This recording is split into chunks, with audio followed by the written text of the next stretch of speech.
नारायण नारायण। परम मंगलमय परात्पर अखिलेश्वर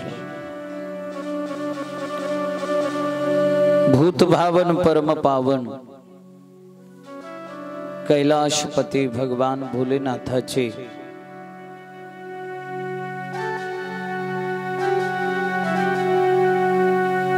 वाङ्मय प्रतिस्वरूपा शिव महापुराण कथा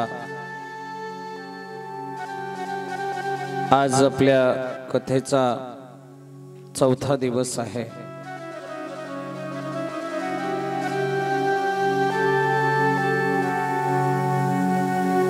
पूज्य संत श्री बाळाबाबा ढगे यांच्या या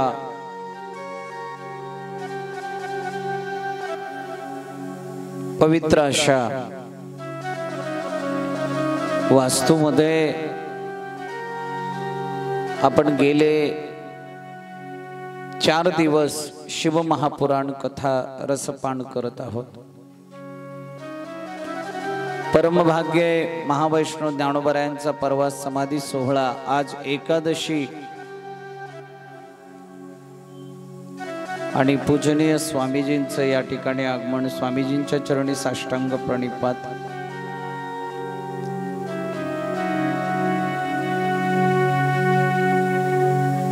एक काळ ऋषिकेश हरिद्वार या ठिकाणी राहत असतानाच सहज लाभलेलं स्वामीजींचं सानिध्य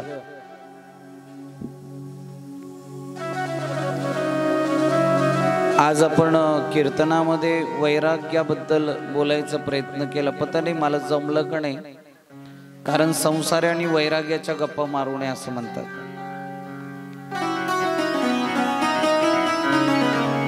ते संसाराचं नसून ते व्यासगादीचं असं समजून तुम्ही स्वीकारलंच असेल।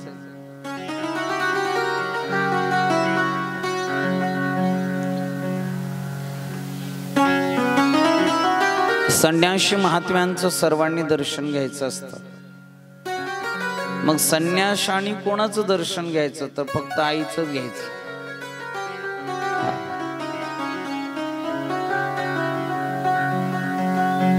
हे त्यांची मनाची उदारता आहे। इथे येऊन ते आपल्याला आशीर्वाद देत आहेत। आपलं परम भाग्य समजूया। पुनश्च एकदा स्वामीजींच्या चरणी साष्टांग प्रणिपात करतो, पुढच्या कथेला आरंभ करतो। आज फार विलंब झालाय आणि वेळही फार कमी आहे आपल्याला। त्यात माझी ज्येष्ठ कन्या थोडंसं शेवटी बोलणार आहे असं तिला वाटतंय आणि तिची इच्छा आहे। माईबाप, कालच्या कथेमध्ये आपण श्रवण केलं, क्रोध शांत होतो ते भगवान भोलेनाथाच्या कृपेने, त्यांच्या नामसंकीर्तनाने।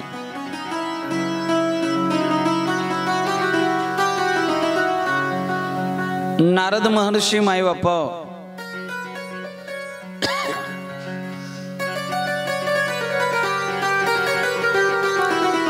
भगवान भोलेनाथाच्या समोर नतमस्तक होत आहेत।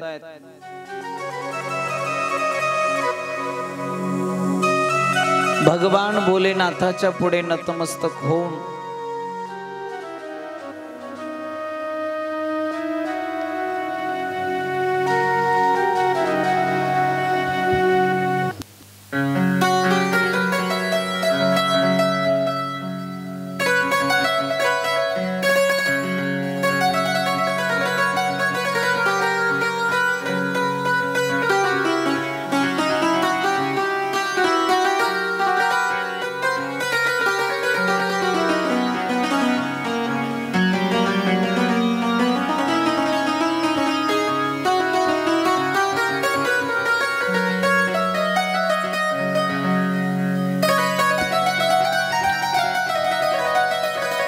बोली नमः पार्वते पते हर हर। शेवटी आपल्याला पूज्य स्वामीजींकडनं सुद्धा थोडंसं आशीर्वचन प्राप्त होईल। कारण बाबांचं जीवन जसं मायबापा तसे महात्मे या ठिकाणी येत आहेत। जगाच्या कल्याणा संतांच्या विभूती देह कष्टविती परोपकारे। तर मी सांगत होतो कथेमध्ये की नारद महर्षी मायबापा भगवान भोलेनाथाच्या समोर हात जोडून उभे आहेत। त्यांनी क्षमा याचना त्या ठिकाणी करून मायबापा ब्रह्मदेवाकडे जाऊन ब्रह्मदेवाला त्या ठिकाणी प्रार्थना करतायत की बाबा मला परमतत्वाचं खऱ्या अर्थानं दर्शन करून द्या। ब्रह्मदेव म्हणले बाळा या जगतामध्ये जेव्हा काहीच नव्हतं, थोडं आपल्या वारकरी भाषेमध्ये सांगतो, पहिले कोठेच नव्हते काही, चंद्र सूर्य तारा नाही, अवघे शून्याची होते पायी, काणोबा तेरे तेरे तेरे। हा मायबाप या ठिकाणी ब्रह्मदेव सांगतायत की ज्या वेळेला या जगतामध्ये काहीच नव्हतं, निराकार परब्रह्म तो मायबापा भगवंत परमात्मा, ज्याचं वर्णन कसं करावं हा प्रश्न मायबापा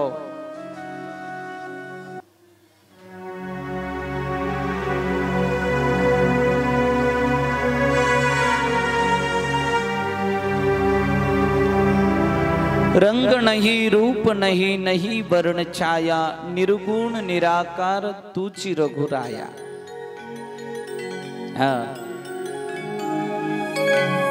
बिनु पद चलहि सुनहि बिनु काना, कर बिनु कर्म करहि विधि नाना।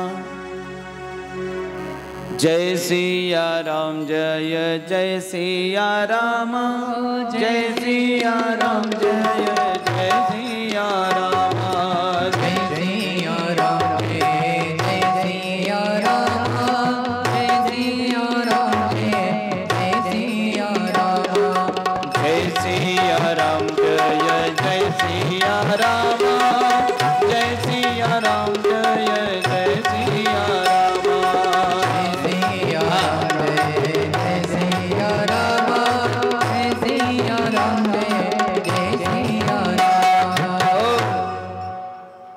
ज्याला आकार नाही, ज्याला रंग नाही, ज्याला रूप नाही, असा परमात्मा निराकार ज्योत प्रगटली मायबापा।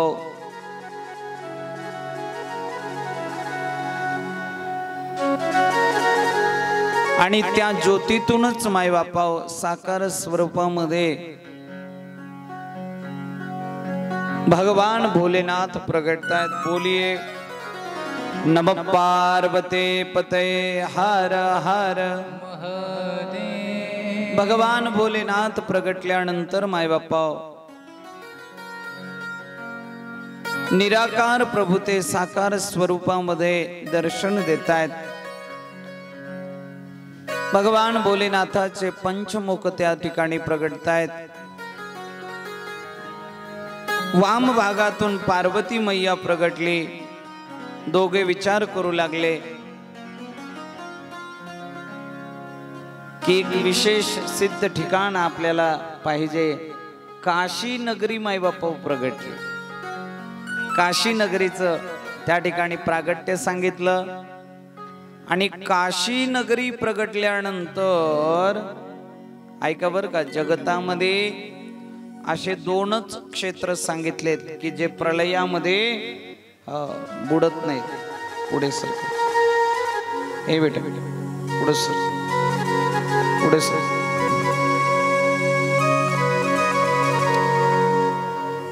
प्रलयामध्ये सर्व बुडतं, फक्त तरती ती माय बाप्पा काशी आणि दुसरं वृंदावन। हा प्रलयाचा प्रभाव आपल्यावर होऊ नये असं तुम्हाला वाटत असेल तर निश्चितपणे आपला शेवट काशी किंवा वृंदावन मध्ये झाला पाहिजे असं करा. बोला राधे राधे. हा, पण घाबरू नका, प्रलय एवढ्या लवकर नाही. जरा काय असं झालं की लोक घाबरतात, पुढे काय होणार आहे काय. मध्ये तर असे सगळीकडे असं माय बाप्पा वातावरण झालं होतं की सर्व म्हणत होते सगळं जग बुडणार आहे. फार काळ आहे अजून माय बाप्पा, बुडणार तर आहेच आहे, निश्चित आहे. पण आपल्याला भगवंताने जो समय प्राप्त करून दिलाय त्यात भजन करायला काहीच हरकत नाही. तदपश्चात माय बापा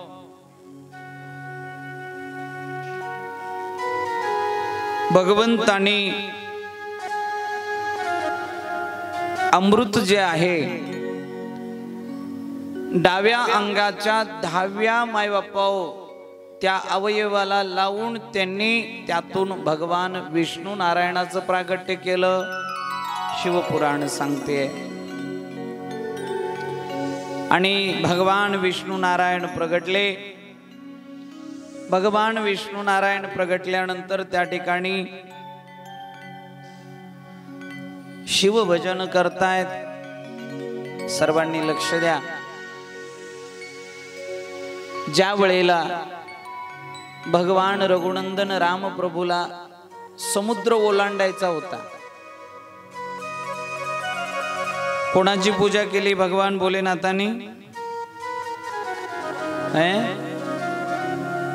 मंतरेची.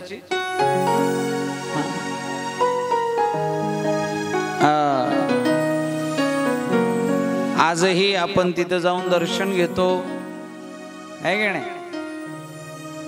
राम यस्य ईश्वर इति रामेश्वर, राम ईश्वर यस्य रामेश्वर. भगवान रामेश्वरम भगवंताची स्थापना त्या ठिकाणी. ज्या वेळेला काही लोक आहे ना आपल्या मनाचं बोलून मोकळे होतात. भगवान भोलेनाथ रघुनंदन राम प्रभूचं भजन करतात, तर रघुनंदन राम प्रभू भगवान भोलेनाथाचं. अजून स्पष्ट करू का? एक एकाचे हृदय गोडी साखरेचे ठाई. मायबाप भगवान विष्णू नारायणांना तपस्या करण्याकरता भगवान भोलेनाथांनी सांगितलं. भगवान विष्णू नारायण तपस्या करायला लागले. त्यांच्या श्वेत बिंदू पासून कामापासून सर्वत्र पाणी पाणी झालं मायबाप्पा. आणि मग त्याच पाण्यामध्ये भगवान विष्णू नारायण वासुकीवरती शयन करतायत. पुन्हा भगवान भोलेनाथाने आपल्या उजव्या बाजूला मायबापा स्पर्श करताच त्या ठिकाणी ब्रह्मदेवाचं प्रागट्य. आणि त्या ब्रह्मदेवाला भगवान विष्णू नारायणाच्या नाभीमध्ये साठलेल्या पाण्यात जे कमळ प्रगटलं त्याच्यात टाकलं बरं. आणि हे स्पष्टीकरण इथंच दिल्या गेलेले, अजून कुठेच नाही. भागवतामध्ये सुद्धा हे याचं स्पष्टीकरण नाही. फक्त सांगितलं जाते की ब्रह्मदेव त्या कमळात प्रगटले.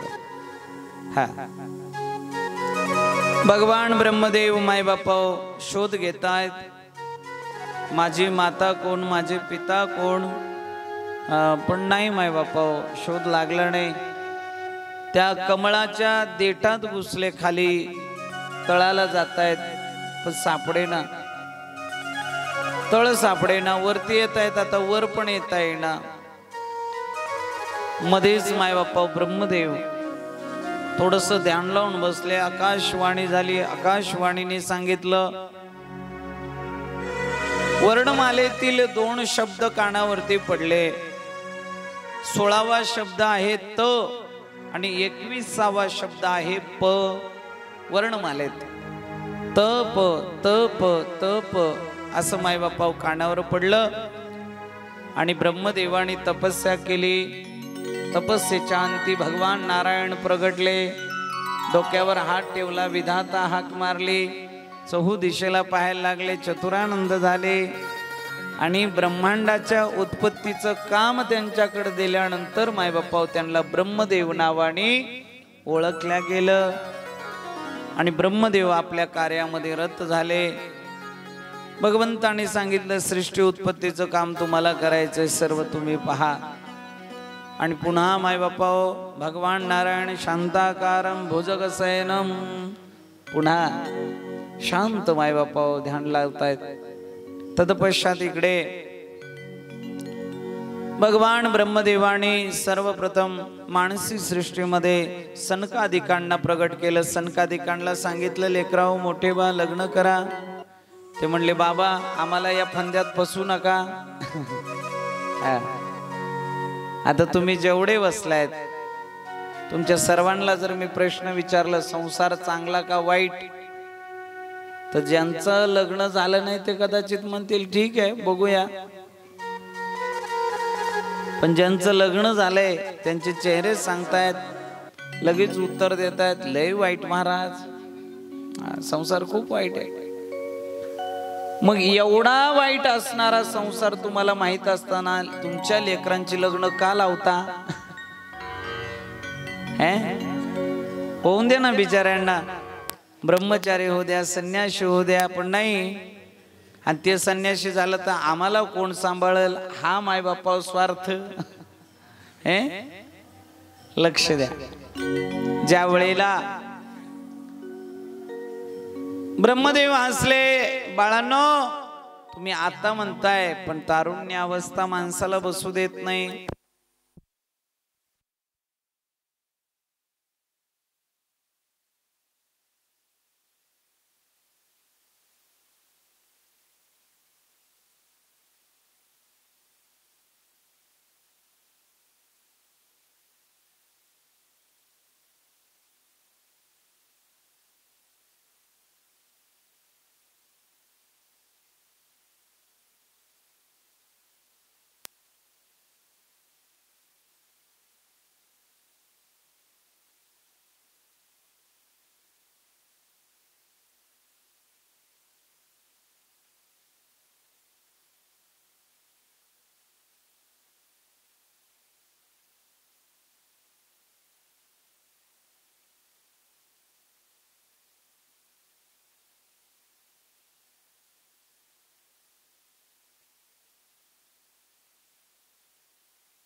श्री राधे आले रे, ए बाळ,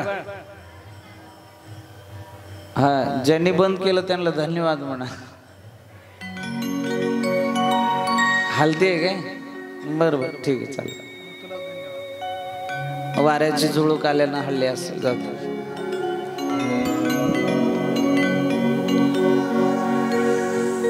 एकदा प्रेमाने बोला, नमो पार्वते पतये हर हर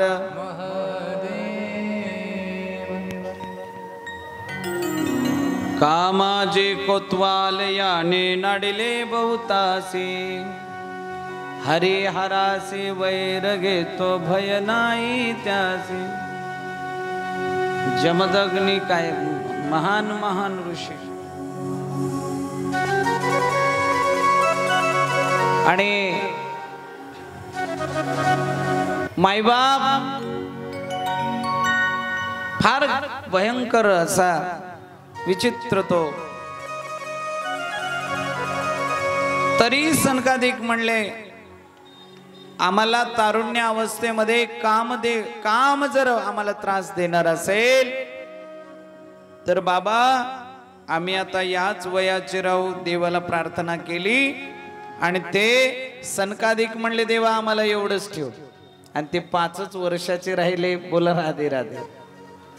हा आणि पुढे माय बापा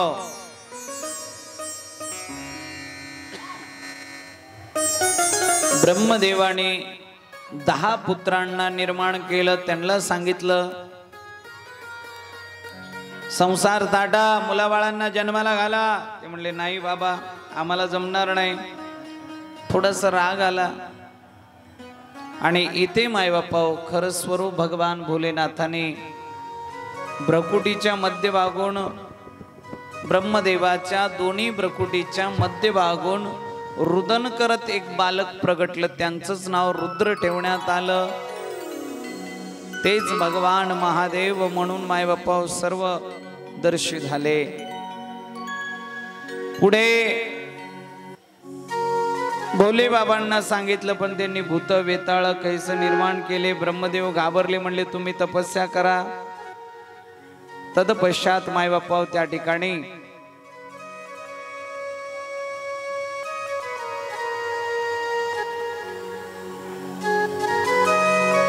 स्वयंभू म्हणू आणि शतरूपा ब्रह्मदेवाच्या शरीराचं मंथन करून या ठिकाणी प्रगटले.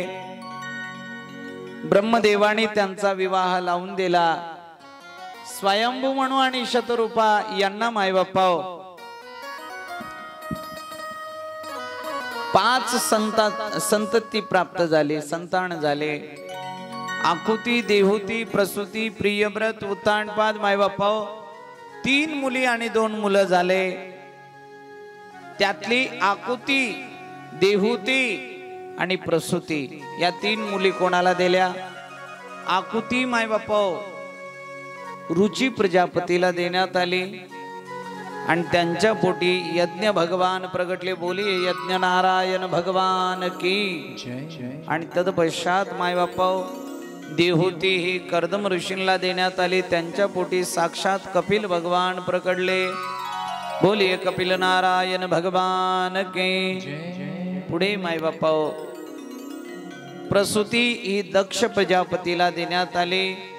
दक्ष प्रजापतीच्या घरी मायबापा तसं तर 61 किंवा 62 काही ग्रंथ 61 सांगतायत कन्या प्रगटल्या. त्यातल्या मायबापा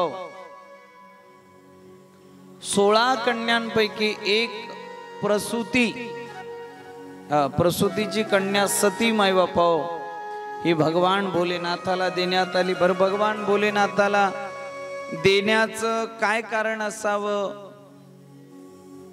तसं तर आपली मुलगी एखाद्या घरात द्यायची असेल तर आपण संपूर्ण खानदान बघतो मायबापा, पण ज्याचं कोणतं खानदानच नाही, हे ना आई आहे, ना बाप आहे, ना भाऊ, ना बहीण, ना घर, ना मायबापा कसली इस्टेट आहे. बाबा राहतो कुठं स्मशानभूमीमध्ये. मग अशा भोले बाबाला आपण आपली मुलगी द्यावी, काय कारण असेल? ब्रह्मदेव ज्यावेळेस सृष्टीचे निर्माण करतायत त्यावेळेस त्यांनी मायबापा संध्या नामक एक सुंदर अशी मुलगी निर्माण केली आणि कामदेवाचं प्रागट्य. कामदेव म्हणले बाबा माझ्यासाठी काय आज्ञा आहे? त्यांना काही असे बाण दिले होते आणि त्या बाणांचा प्रयोग मायबापा कामदेवाने आपल्या पिताश्रींवरतीच केला पाहिला. आणि ब्रह्मदेव कामातुराणाम न भयम न लज्जा संध्या नामक त्या स्त्रीच्या म्हणजे तशी पुत्रीच मायबापा पाठीमागे लागले. त्यावेळेला भगवान भोलेनाथांनी मायबापा त्या ठिकाणी सावध केलं त्यांना. आणि भोले बाबा ज्यावेळेस सावध करतायत त्यावेळेला थोडं चेष्टा विनोद झाला, सर्व हसले आणि दक्ष प्रजापतीला राग आला. माझ्या बाबांना सर्व हसले, या भोले बाबा मुळे हसले. भगवान ब्रह्मदेव म्हणतायत पोराच्या मनातला तिडा हा कसा काढायचा? म्हणले त्याचीच पोरगी द्यायची. म्हणून मायबापा सती ही भगवान भोलेनाथाला देण्यात आली. प्रसूती सती मायबापा ज्या वेळेला सती भगवान भोलेनाथाला देण्यात आली त्यावेळेला आनंदाचा सुखाचा संसार चाला होता असं म्हणायचं असते. फक्त कधी सुखाचा आणि आनंदाचा होत नसतो संसार. माणसाला वाटतं असं.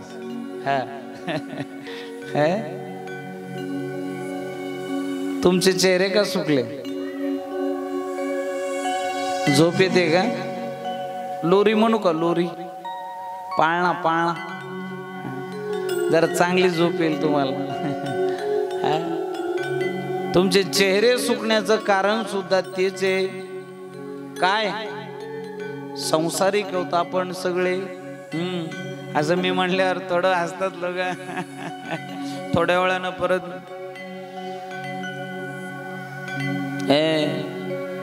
असे चेहरे माय बापा सहज शेजारच्याला बघलं तर पुन्हा बघूच वाटत नाही त्याकडे. एवढे असे उदास चेहरे माय बापा. बळच हसतात लोक, पण त्या हसण्याच्या आतमध्ये किती दुःख लपलेलं आहे त्या हसणाऱ्यालाच माहिती. स्वामीजी एक फिल्म सॉन्ग बढ़िया था. तुम इतना जो मुस्कुरा रहे हो, क्या गम है जिसको छुपा रहे हो, तुम इतना जो मुस्कुरा. हे बघा, तुम्ही पिक्चरचं गाणं म्हणून दुर्लक्ष करू नका. याच्यात सुद्धा अर्थ फार गोड आहे बरं का, लक्षात घ्या. हे बळच हसणारी लोक आहे ना, एकांतात जाऊन लय रडासाडसा रडते बरं का, लय वाईट हो. आणि त्यात मोठी लोक तर लयच रडते. बिचाऱ्यांना असं रडत, बायांचं चांगलं असते बिचाऱ्या, रडायला कमी करत नाहीत. कुठंही रडते बाया, कुठंही रडते. आणि देवानी पता नाही कुठल्या समुद्राची पाईपलाईन लावली यांच्या डोळ्याला, खळकीन पाणी येतं डोळ्यात फार लवकर. मी शोध घेतोय कुठली पाईपलाईन आहे, पण काय अजून सापडं ना. पुरुषांचं तसं नसतंय. पुरुष एकांतात जाऊन मायबापा दुःख स्वतः असं फार हृदयात दुःख साठलेलं असते. मायबाप संसार हा सुख देणारा नाहीये. संसार दुःख मूळ, चहूकडे इंगळ, विश्रांती नाही कोठे, रात्रंदिवस तळमळ.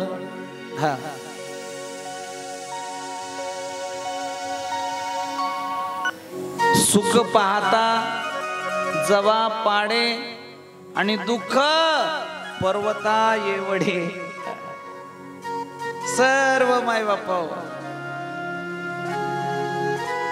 संसारिक लोकांचं मन लागत नाही, म्हणून ते म्हणतात चला आळंदीला समाधी सोहळ्याला जाऊन येऊ, बरं वाटेल. तसे तुम्ही आलेले आहात, घरदार सोडून सुखाच्या प्राप्ती करता, आहे की नाही. थोडं आपलं साधू संतांच्या सानिध्यात. तसं भगवान भोलेनाथाला सुद्धा कुठंतरी जाऊन कथा कीर्तन ऐकावं अशी इच्छा झाली. आणि भगवान भोलेनाथ नाशिक जिल्ह्यामध्ये मनमाड तालुक्यामध्ये अंकाई नावाच्या किल्ल्यावरती कुंभज नावाचे ऋषी, तपस्वी, ध्यान धारणा, कथा कीर्तन करणारे त्यांच्याकडे निघाले. पण नवऱ्याला बायकोला सांगितल्याशिवाय कुठे जाता येत नाही. सगळे जेवढे नवरे आहेत सगळ्यांना माहिती आहे. न सांगता जर नवरा निघाला तर बाई नुसतं एवढंच असं करते. सगळं सांगावं लागतं त्याला. माऊलींचा सोहळा तू म्हणत असशील तर जातो. अवघडे माय बाप्पा प्रपंच. पराधीन आहे जगती पुत्र मानवाचा, दोष कुणाचा. एकदा प्रेमाने बोला राधे राधे. गीत रामायणामध्ये फार गोड गदी माडगुळकरांनी लिहिलं बरं का, फार सुंदर गायन आहे. भगवान भोलेनाथ निघाले. सती म्हणते अहो मला नाही करमायचं तुमच्या वाचून, 10-12 दिवस येणार नाहीत तुम्ही, एवढे दिवस कसं माझं मन कसं लागल, मी बी येते. सती सोबत निघालीये, पण कशा करता?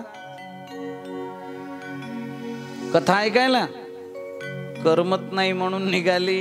हा, आणि मग मायबापा ज्या वेळेला सती भगवान भोलेनाथ सोबत निघाले,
अंकाई नावाच्या किल्ल्यावरती ज्या वेळेला येत आहेत, त्या किल्ल्यावरती आल्यानंतर अगस्त्यजीने यांचं स्वागत केलं, दंडवती घातली मायबापा. भगवान बोले, अरे भवानी शंकराचं दर्शन पाहता क्षणी मायबापा भगवान भोलेनाथ म्हणले, आपल्या संप्रदायाचा नियम आहे, पाया पडी जन एकमेका, पंढरीच्या लोका नाही अभिमान.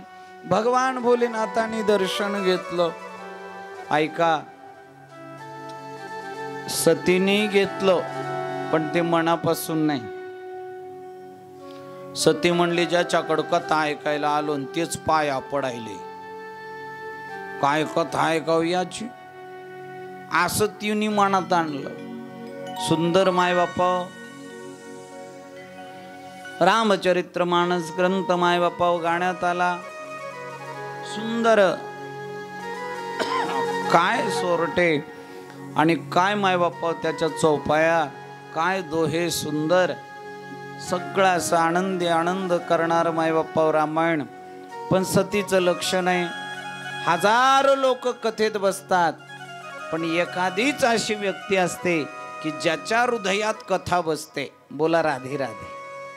हा, हजारो कथेत बसतात पण कथा एखाद्याच्याच हृदयात बसते. काहींना बिचाऱ्यांना झोपायचं होतं इथं, पण कथा सुरू झाली, नाही आडवं पडतायत म्हणून बसले. हा, आणि काही म्हणले चला प्रसादाला जायचंय, फलाहार झाला, थोडे बसले होते पण महाराजांनी तिथंच बसवलं म्हणून बसले. काही अडकले बिचारे. आणि काहींनी असं ठरवलंय एकादश झाली की उद्या निघायचं म्हणून बसले. बाजार झाला का नाही? जेशेपी, भाऊली, नाथवाला, बांगड्या. आज घेऊ नका बरं का, महाग असते, उद्या घ्या. हा, परवा घेतल्यावर तर अजून स्वस्त. पण राहत नाही, मनच लागत नाही. तिकडच खापायचं ना, मग कशाला आले हे, मनच लागत नाही.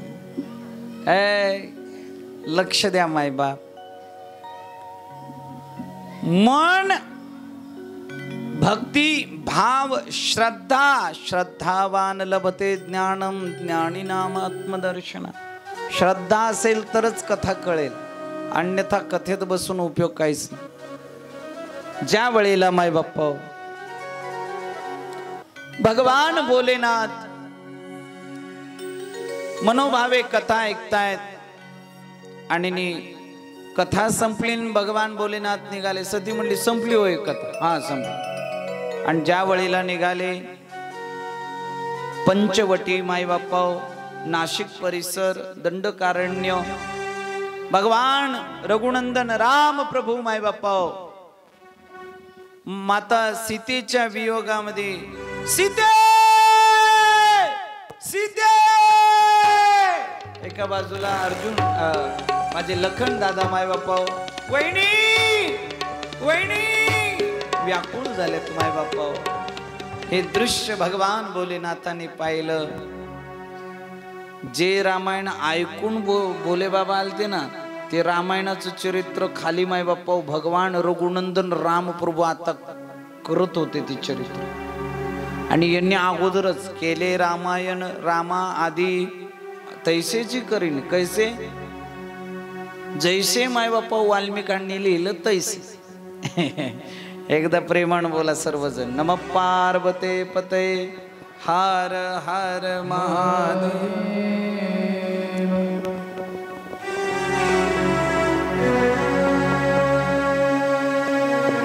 व्याकुळ झालेले रघुनंदन राम प्रभू, भगवान भोलेनाथाची इच्छा झाली जयघोष करावा, पण सोबत बायको आहे. बायको असल्यावर जरा माणसं एखादा विनोदी स्वभावाचा असतो का नाही, तो एकटा असताना सगळ्या गावाची थट्टा मस्करी करत चालत असतो, पण बायको सोबत असताना ते बी टाईट चालते. मग मग माय बाप्पा चेष्टा मस्करी नाही करत कोणाची, तर गोंधळ आहे बरं का, लक्षात घ्या. ज्या वेळेला भगवान भोलेनाथ थोडे पुढे गेले, अष्ट सात्विक भाव जागा झाला माय बाप्पा प्रभू विषयीचा, रावल्या गेला नाही. हे सच्चिदानंद घन परमात्मा आपकी जय हो, जय हो, जय हो. ज्या वेळेस माय बाप्पा म्हणायला लागले, सती म्हणले का हो, अरे देवादी देव महादेव तुम्ही हैं, आणि तुम्ही त्या बायकोसाठी व्याकुळ झाले, त्याचा जय जयकार करता. अगं म्हणले साक्षात परब्रह्म आहे. परब्रह्म असतं तर मग त्याची बायको कोणी नेली त्याला कळलं नसतं का? प्रभू म्हणले आता मी तुझ्याशी संभाषण करू इच्छित नाहीये, तुला शंका वाटत असेल तर जा परीक्षा घे. आणि सती माय बाप्पा भगवान रघुनंदन राम प्रभूची परीक्षा घेण्यासाठी सीतेचं रूप धारण केलं. आणि येऊन माय बाप्पा रघुनंदन राम प्रभूच्या समोर, लखन दादाच्या समोर उभे राहिले. हे प्राणनाथ, हे सर्वेश्वर, का व्याकुळ झालायत माझ्या वाचून? प्रभू लखन दादाकडे आणि लखन दादा प्रभूकडे पाहून हसले आणि दोघही गुडघ्यावरती खाली टेकले, गुडघ्यावरती उभे राहिले ना अशा हात जोडून म्हणतायत, मा एकटी चाललीस का? बाबा कुठे? सती घाबरली माय बाप्पा, थरथर कापायला लागले. हा सतीला ते भगवंताचं विश्वरूप दर्शन 33 कोटी देव माय बाप्पा सेवेत दिसतायत. सती थरारली, घाबरली, क्षमा मागितली नाही माय बाप्पा, माग फिरली तशीच आली. आणि हे सगळं कोणी पाहिलं? भोले बाबा. भोले बाबा म्हणाले, ज्या रघुनंदन राम प्रभूला मी पिता मानतो, मैया सीतेला माता मानतो, त्या मातेचं रूप धारण केलं. आजपासून ही माझी पत्नी नाही, आजपासून ही माझी माता. आणि मग माय बाप्पा भगवान भोलेनाथ कैलाश पर्वतावरती गेल्यानंतर आपल्या शेजारचं आसन सतीचं घेतलं आणि समोर ठेवलं आणि सांगितलं, आजपासून तुम्ही इथे विराजमान व्हा. सतीच्या लक्षात आलं, चूक झाली माझी. एकदा प्रेमानं बोला, राधे राधे. हा, चूक झाली, पण आता उशीर झाला. चूक झाली आणि काय झालं, काय त्याला उपयोग आहे का? उशीर झाल्यानंतर मजा नाही माय बाप. सती व्याकुळ झाली माय बाप. भगवान भोलेनाथ ध्यान लावून बसले, समाधी भंग करतायत. 1000 वर्ष तपस्या माय बाप. समाधी उत्थान पावली, डोळे उघडून पाहिलं तर सती अजून तिथंच होते. भगवान भोले बाबा म्हणले, अगं मला वाटलं गेली का काय माहेरला, तू अजून इथंच का? हा, असे बरेच भोले वाट बघत असतात बरं का, बायको कधी माहेरला जाते. हा, मायबाप त्या फोनवर पाहिलं मी, एका बाईला फोन आला आणि तिला सांगितलं दुसऱ्या बाईने की आपल्या शेजारची अमुक बाई आहे ना, ती निघून गेली म्हणे, पळून गेली. हा, आणि तिनं येऊन नवऱ्याला सांगितलं, अहो ती अमुक नाही का, ती बाई पळून गेली म्हणून. हा म्हणला, हा का, असं झालं? बायको जरा बाजूला गेली, ह्यानं फोन काढला आणि त्याला विचारलं, ज्याची बायको पळून गेली त्याला, असं तू काय केलं, तुझी बायको पळून गेली, मला सांग. म्हणजे मी सुद्धा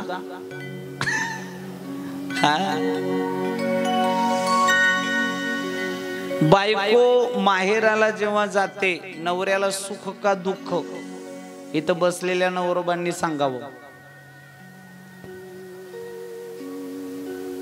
हाय, तुम्ही सांगितलं तरी चालतं. एक सांगू का मायबाप, जे अगोदर प्राप्त करून घेण्यामध्ये जो आनंद वाटतो का नाही, ते प्राप्त झाल्यानंतर मायबापा त्याचं दुःख सुरू होतं. आणि जे तेव्हा केव्हा ते आपल्यापासून वेगळं होईल याची तो जीव वाट पाहत असतो. तुम्ही स्त्री असो, पुरुष असो, कोणी असो, हा, काही असो, वस्तू असो, जीव असो, काही असो, जवळ येईपर्यंत.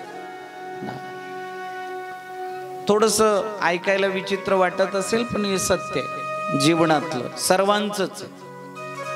ज्या वेळेला माय बाप्पा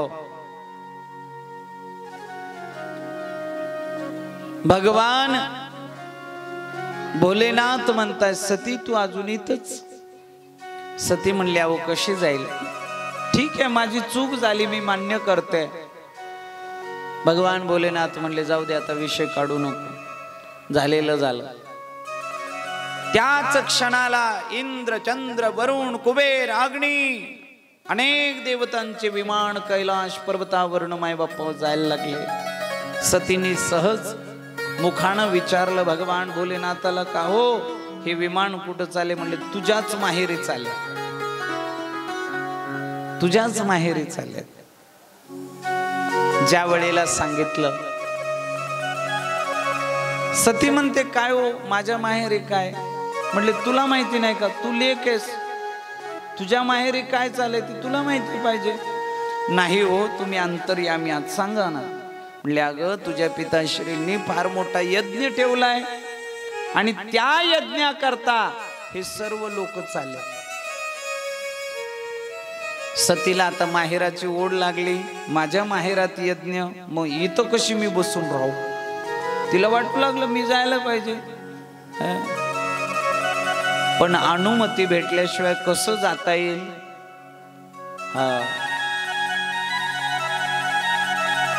पत्नीला नवऱ्याकडून जर काही पाहिजे असेल तर फार गोड बोलतात बरं का बाय.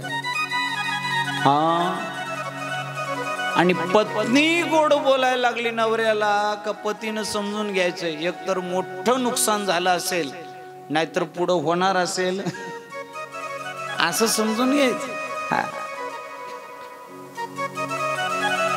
काही काहींची सुरुवातच अशी असते. अहो तुमचं सांगतोय, दुसरं कोणाचं नाही. आणि याच्यावरही नाही ऐकलं त्यानं. आता हे मध्ये एवढी ताकद आहे तुम्हाला सांगतो. ते जिथं बसला असेल त्याला पाहावंच लागतं तिच्याकडे. मग तर हे उठून लगेच कॉ कॉ कॉ कॉ येडी हळद गाजर पालखी हे हाय माया आहे माय बापा. नाच नाचवते भगवान भोलेनाथ. योगी आहेत, बैरागी आहेत, तिथं चालत नाही माय बापा.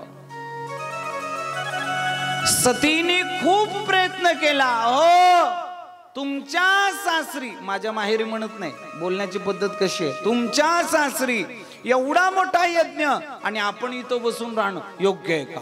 चला. भोले बाबा म्हणले, हे बघ,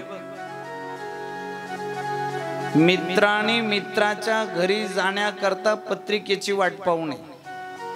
पुत्राने मायबापाकडे जाण्याकरता पत्रिकेची बोलावण्याची वाट पाहू नये.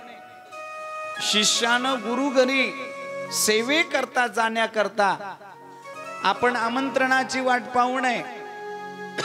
प्रजेनं राजाकडे जाण्यासाठी सुद्धा आमंत्रणाची वाट पाहू नये. पण जावयानं न बोलवता सासरी जाऊ नये. का? दूर जमाई देव समान, गाव जमाई आधा, घर जमाई गधे समान, जब चाहे तब लादा.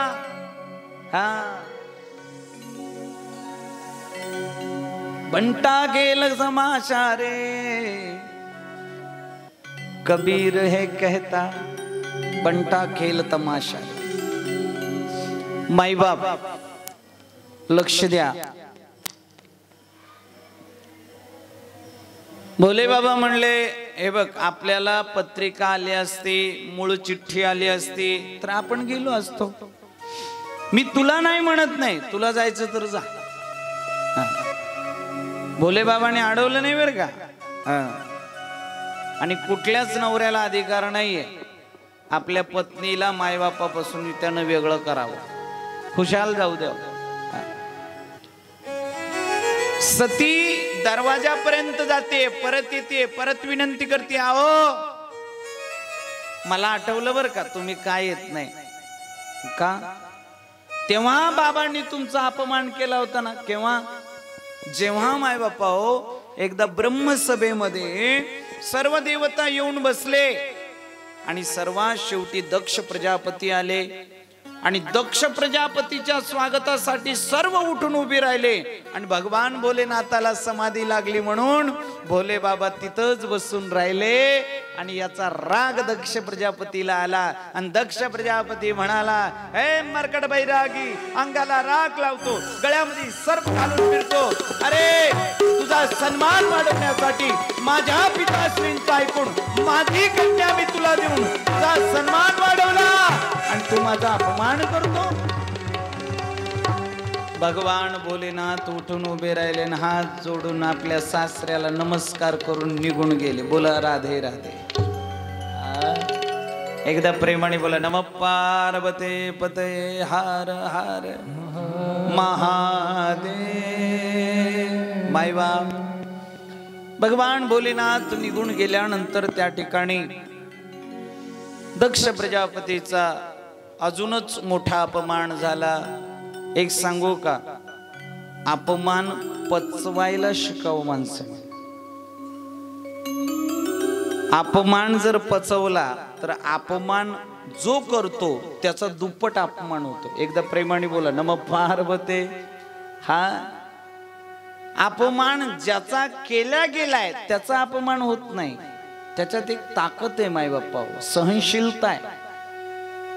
आणि इथे अपमान भयंकर करण्यात आला. भोले बाबांनी दक्ष प्रजापती म्हणले, इसका बदला लेकर रहेंगे. म्हणून दक्ष प्रजापतीने हा यज्ञ ठेवला होता. आणि यज्ञाच्या प्रारंभी सांगितलं, माझी मुलगी सती माझा जावाई भगवान शंकर येण्याची संभावना आहे, त्यांचं स्वागत जर कोण करेल तर लक्षात घ्या, ध्यानात असू द्या, जो त्यांचं स्वागत करेल त्याचं शिरछेदन करण्यात येईल. तिथे माई बाप अशी घोषणा करण्यात आली. आणि भगवान भोलेनाथ सतीला हे सगळं सांगत नाही. सतीला म्हणतात तुला जायचं जा. हा, सती निघाली बर का एकटीच. किती हट्टी असतात बाया. जेवढ्या माझ्या माता भगिनी बसल्या सर्वांना प्रश्न विचारतो, जिथे तुमच्या पतिदेवाचा सन्मान नाही होत तिथं तुम्ही पतिदेवाला जाऊ द्याल का? दात खिळे बसल्या का? पटापटा बोला. नाही ना? 100% ना. मग जिथे तुमच्या पतिदेवाचा सन्मान होत नाही तिथं तुम्ही जायला पाहिजे का? मान आवटळली का? निदान माना तर हलवा. बोलू नका. बर, आता आपल्या हृदयावर हात ठेवा आणि स्वतःलाच प्रश्न विचारा, माझ्या माहेरात माझ्या पतिदेवाचा किती सन्मान आहे?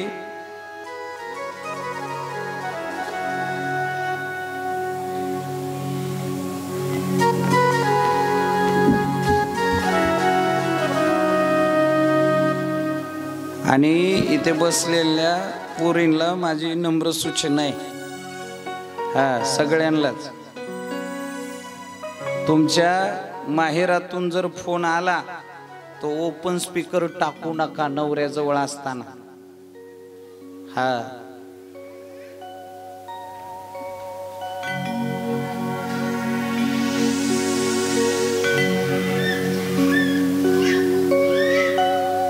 एका पोरीला फोन आला आईचा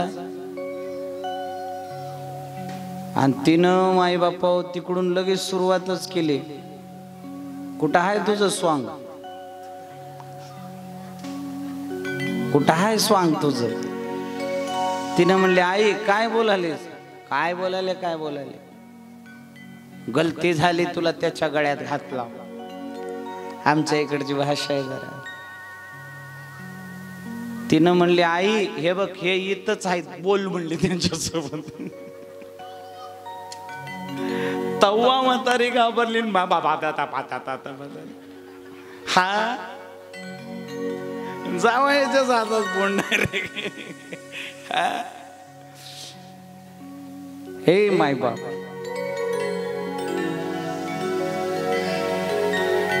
सती ऐकली नाही. पिता भवन जब गई भवानी, पिता भवन जब गई भवानी, पिता भवन जब गई भवानी, पिता भवन जब गई भवानी,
सती गेली.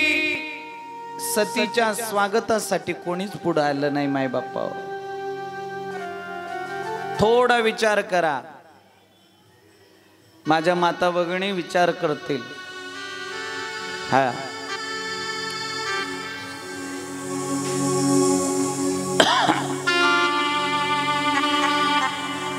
सकाळी मला कोणतरी म्हणलं, भाईजी ऐकणाऱ्याला सगळ्यांनाच तुम्ही माता भगिनी म्हणता, ताई बी त्यांच्यात बसलेली असते. म्हणलं तिला सोडून.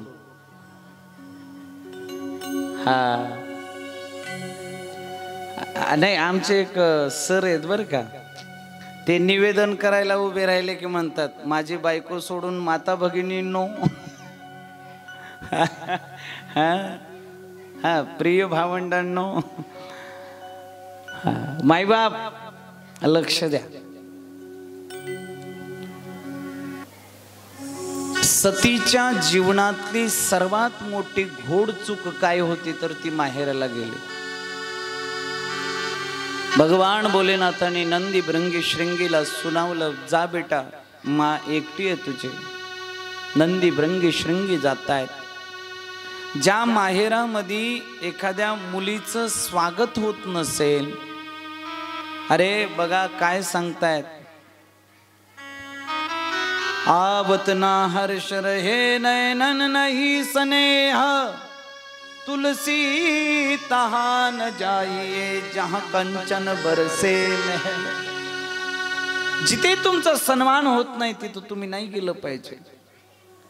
कोणी स्वागताला पुढे आलं नाही माय बाप्पा. यज्ञ मोठा चालू होता, घाई गडबडीमध्ये एका हातामध्ये रांगोळीचं ताट घेऊन माय बाप्पा रांगोळी काढण्यासाठी गडबडीत जाणारी सतीची बहीण समोर आली. आता एकदम समोर आल्यानंतर काहीतरी बोलावं लागतं, पण ती सुद्धा काय बोलली, ज्याच्या सतीचा अपमान होणार असे वाक्य. सती एकटीच आलीस, बाबांनी तुला मूळ चिठ्ठी पाठवली असेल बाई, तशी थोडीच येशील, मोठ्या मानाची तू. आणि ही कशी आली होती, न बोलवता, म्हणजे अपमान. दुसरी बहीण आली, ती म्हणायला लागली, सती एकटीच आलीस बाई, आमच्या घरची रीत तशी नाही, लय मोठ्या घरची ही. आमचे पतिदेव सोबत आलेत बाई, तू आणलं नाही का दाजींना सोबत. सती काहीच बोलत नाही हो, रडतीये. सतीच्या डोळे भरून आले. तिसरी बहीण आली, म्हणली, अगं ते नेण्याच्या लायकीचं असेल तर घेऊन येईल ना सोबत, त्याला कपडे घालायची सोय नाही, व्याघ्रांबर गुंडाळतय, अंगावरती सर्प खेळतायत, राख लावतय.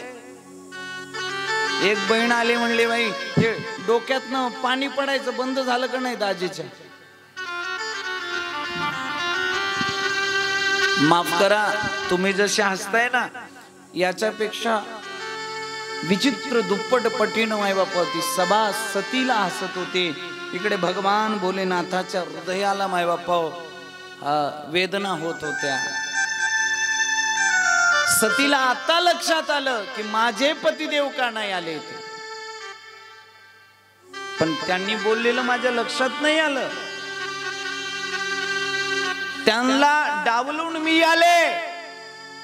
या रामकृष्ण पुढे या, आपण बापू या. वा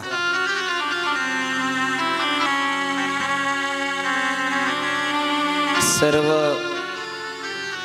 बारामतीकर बंधुजन, माता पिता, सहर्ष स्वागत आहे. बसा बसा.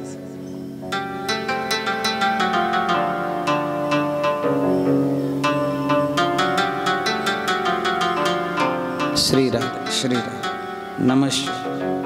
प्रेमाने बोला, नम पार्वते पते हर हर. आदरणीय श्री हिंगणे बापू, आदरणीय सातव दादा, आदरणीय श्री आमचे झगडे दादा. नाव झगडे आहे बरं का, पण फार सॉफ्ट आहेत, ते भांडत नाही. आणि आमचे हिंगणे बापूंनी मला पहिलं आयुष्यात मी पहिली दान घेतलेली गाय त्यांनी दिलेली. विशेष त्यांचं स्वागत या ठिकाणी. माझ्या आयुष्यातली पहिली गाय तुम्ही मला दान दिलेली. तिची लेकरं अजून माझ्या दारात आहेत आणि ती पण आहे. थोडीशी दुखापत झाली तिला मध्ये, पण तिला दारात उभं ठेवून आम्ही तिचं पालन पोषण करतो. आम्ही काय करतो, तिचं आमचं पालन पोषण करते. हा, गौ मातेच्या कृपेने भरभराट आहे माय बापा, लक्षात घ्या. हा, एकदा प्रेमाने बोला राधे राधे. खूप साधुवाद, धन्यवाद.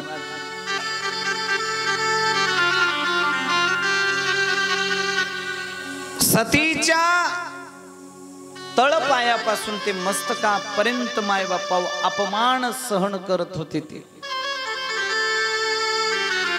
दाह संपूर्ण देहाची व्हायला लागले. बहिणी, मायबाप त्या ठिकाणी अपमान करतायत, पण आईला आपल्या लेकीचा जो अपमान होत होता तो पाहला गेला नाही. आणि मातेनं दोन्ही हात असे केले आणि अंतकरणामध्ये विचार केला, अरे माझं शिरछेदन केलं तरी चालेल, पण आज मी माझ्या पुत्रीला यापेक्षा जास्त अपमानित होऊ देणार नाही. सागर भली मिली एक माता, सागर भली मिली एक माता, सागर भली मिली एक माता, सागर भली मिली एक माता. जीवनामध्ये लक्ष द्या माय बापा,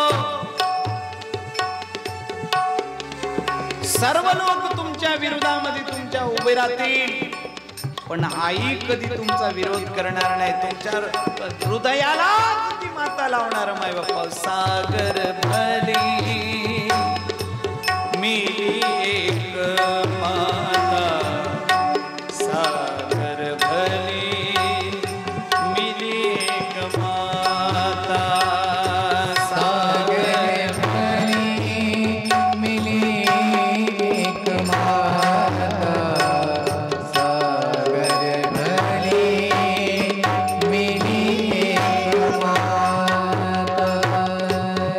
भगिनी मिली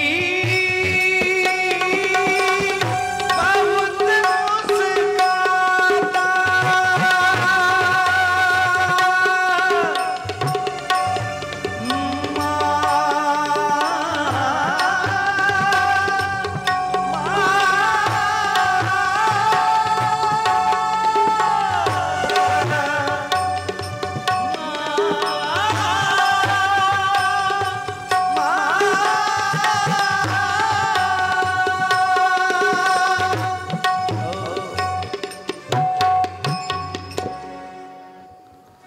आई प्राण त्यागेल पण आपल्या लेकरांचा छळ बघणार नाही माय बापा. महाप्रसूतीने सतीला आपल्या हृदयाला लावलं. सती म्हणायला लागली, माझ्या पतिदेवाचा अपमान करण्यासाठी पिताश्रीने हा यज्ञ ठेवला.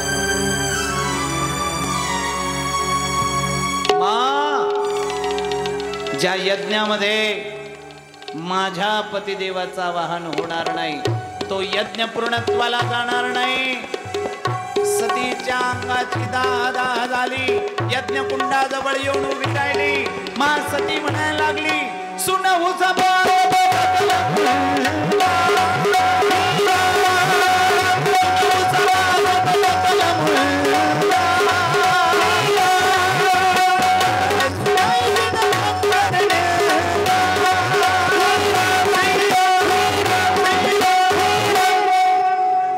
मायबाप सतीच्या अंगाची दाह त्या ऋषी मुनींना म्हणायला लागले, माझ्या पतिदेवाचा अपमान करणाऱ्या माझ्या पिताश्रींची साथ तुम्ही देताय, तुम्हाला भोगावं लागेल. सतीकडे पाहून काही दाढी खाजवायला लागले, काही जटा पिळायला लागले, काही मायबाप हसायला लागले. सतीला सहन झालं नाही. सतीने त्या यज्ञकुंडामध्ये उडी मारली. हाहाकार झाला माय बापा. भगवान भोलेनाथाला कळालं. भगवान भोलेनाथाने जटा पटली. वीरभद्र भगवान प्रगटले, बोलिए वीरभद्र भगवान की जय। वीरभद्र भगवान येऊन त्या ठिकाणी यज्ञाचा नाश करतात, दक्ष प्रजापतीला आणि मुंड ते हाहाकार सर्व कापायला लागले। सर्वांच्या लक्षात आलं आता भगवान भोलेनाथाशिवाय हे वातावरण शांत होणार नाही। नमामि शमेशा निर्वाण रूपं विभुं व्यापकं ब्रह्मवेद स्वरूपं।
भगवान भोलेनाथ त्या ठिकाणी आले।